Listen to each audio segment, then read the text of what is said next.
എനിക്കിഷ്ടമുള്ള കാര്യങ്ങൾ ചെയ്യാൻ ഇപ്പൊ ധാരാളം സമയം കിട്ടാറുണ്ട്. നേരത്തെ അങ്ങനെ അല്ലായിരുന്നു. സഹായത്തിന് ആരെയും കിട്ടാറില്ല. അടുക്കളയിലെ ജോലി ചെയ്താലും തീരില്ല. ഇപ്പൊ ധാരാളം സമയമുണ്ട് എന്റെ കുടുംബത്തോടൊപ്പം ചെലവഴിക്കാൻ. കാരണം അടുക്കളയിൽ എനിക്കൊരു കൂട്ടുകാരനുണ്ട്, മിസ്റ്റർ ഹോട്ട്. പണിയെല്ലാം പെട്ടെന്ന് തീരും, പെർഫെക്റ്റ് ആയി. മിസ്റ്റർ ഹോട്ട്, എന്നും അടുക്കളയിലെ കൂട്ടുകാരൻ.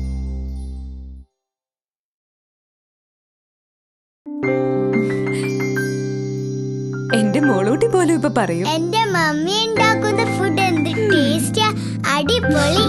ഇതിന്റെ ഫുൾ ക്രെഡിറ്റ് എനിക്കല്ല, എന്റെ അടുക്കളയിലെ കൂട്ടുകാരന്. മിസ്റ്റർ ഹോട്ട്, എന്നും അടുക്കളയിലെ കൂട്ടുകാരൻ.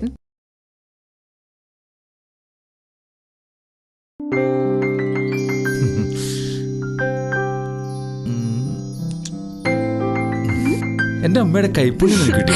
ഇതിന്റെ ഫുൾ ക്രെഡിറ്റ് എനിക്കല്ല, എന്റെ അടുക്കളയിലെ കൂട്ടുകാരന്. മിസ്റ്റർ ഹോട്ട്, എന്നും അടുക്കളയിലെ കൂട്ടുകാരൻ.